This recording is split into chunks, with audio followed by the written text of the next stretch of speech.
নমস্কার সবাইকে, আবার একটা নতুন ভিডিওতে সবাইকে স্বাগত জানাই। আশা করি সবাই ভালো আছেন। আজকে তৈরি করব তালের মালপোয়া। একদম নরম তুলতুলে তালের মালপোয়া। জন্মাষ্টমীতেও বানাতে পারেন, তাছাড়া বাড়িতে যে কোনো সময় বানিয়ে নিতে পারেন। বানানো তো খুব সহজে আর খেতে খুবই সুস্বাদু হয়। চলুন শুরু করা যাক আজকের ভিডিও। তালের মালপোয়ার জন্য সবার প্রথমে একটা পাত্র নিয়ে নিচ্ছি। তার মধ্যে নিয়ে নেব 1 কাপ পরিমাণে ময়দা। বাড়িতে থাকা যে কোনো একটা ছোট ধরনের কাপ বা বাটি নেবেন। তারই হাফ কাপ নেব এখানে সুজি। ছোট দানা সুজি নিয়েছি, যদি দানাটা বড় থাকে সেক্ষেত্রে মিক্সিতে একটু গুঁড়ো করে নেবেন। 3/4 কাপ নিচ্ছি চিনি, আমি দানা চিনি নিচ্ছি। চাইলে চিনিটাকে কিন্তু মিক্সিতে গুঁড়ো করে নিতে পারেন।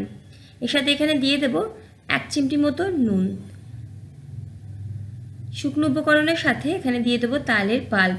এখানে 1 কাপের কাছাকাছি তালের পাল্প নিয়েছি। তালের পাল্পটা ঘন হলে সবচেয়ে বেশি ভালো হয়।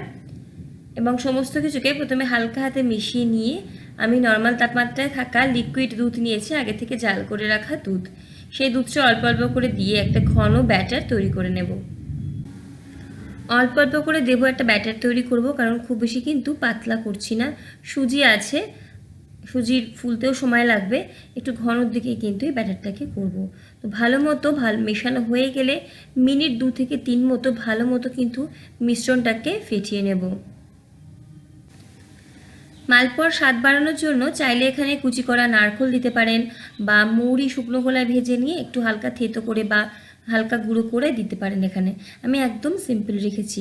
ব্যাটার এখানে রেডি হয়ে গেছে, 2 থেকে 3 মিনিট মতো ফেটিয়ে নিয়েছি। সুজি আছে তাই ফুলবে, একটু সময় লাগবে, অন্তত আধ ঘন্টার জন্য রেস্টে রেখে দেবো। এতে সুজিটাও ফুলে যাবে আর চিনিটাও ভালো মতো মিশে যাবে, যেহেতু আমি দানা চিনি ব্যবহার করেছি। তো আধ ঘন্টা মতো রেস্টে রেখে দিয়েছিলাম। ব্যাটার আমাদের এখানে একদম রেডি। ঘনত্বটা আমি দেখিয়ে দিচ্ছি, খুব বেশি পাতলা বা খুব বেশি কিন্তু ঘন নয়। এই ধরনেরই একটা ঘনত্বের ব্যাটার তৈরি করব, তাহলে মালপোয়াগুলো কিন্তু বেশ ফোলা ফোলা তৈরি হবে। ব্যাটার এখানে একদম রেডি। আর আমি কড়াইতে বেশ কিছুটা সাদা তেল দিয়েছি গরম করতে। সাদা তেল আর ঘি আর সাদা তেল মিশিয়ে ভাজতে পারেন, অথবা শুধু সাদা তেলেও ভাজতে পারেন। তেলটাকে কিন্তু আমাদের ভালো মতো গরম করে নিতে হবে। তেল গরম না হলে মালপোয়া কিন্তু আটকে যাবে কড়াইতে বা ফুলবে না। তেলটা ভালো মতো গরম করে নিয়ে গ্যাসের ফ্লেম মিডিয়ামের দিকে করেছি। তারপরে 1 হাতা পরিমাণে ব্যাটার তুলে ঠিক তেলের মাঝখানে দিচ্ছি। ওপর থেকে ক্রমাগত গরম তেল ছেটাতে থাকবো। আস্তে আস্তে দেখবেন খুব সহজেই মালপোয়াটা কিন্তু ফুলে যাবে। একটা সাইড ফুলে গিয়ে যখন রেডি হয়ে যাবে বা সেট হয়ে যাবে, উল্টে দিয়ে অপর সাইডটাকেও কিন্তু একই রকমভাবে ভেজে নেব। মালপোয়া ভাজতে বেশি সময় লাগবে না, 2 থেকে 2.5 মিনিটের মধ্যে কিন্তু ভাজা হয়ে যাবে। মিডিয়াম ফ্লেমে রেখে ভাজবো, আর তেলটাকে গরম রাখতে হবে, সেটাই খেয়াল রাখতে হবে।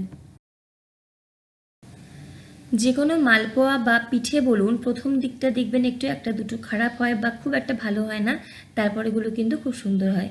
এভাবেই কিন্তু বাকি মালপোয়াগুলো এক এক করে ভেজে নিচ্ছি। একটু ধৈর্য নিয়ে ভাজবো, হাই ফ্লেমে ভাজলে বাইরে থেকে লাল হয়ে গেলে ভেতরটা কাঁচা থাকবে। বাকি মালপোয়াগুলো একই রকমভাবে ভেজে টিস্যু পেপারে এক্সট্রা তেলটাকে ছড়িয়ে নিয়ে আমি রেখে দেবো। অবশ্যই ভাবে একদিন মালপোয়া বানিয়ে দেখবেন, কেমন লাগলো জানাবেন। ভিডিও ভালো লাগলে লাইক, কমেন্ট, শেয়ার, সাবস্ক্রাইব করে পাশে থাকবেন। আজই অবধি, দেখা হচ্ছে পরের ভিডিওতে অন্য কোনো রেসিপি নিয়ে। সকলে ভালো থাকুন, সুস্থ থাকুন, হাসি খুশি থাকুন। ধন্যবাদ।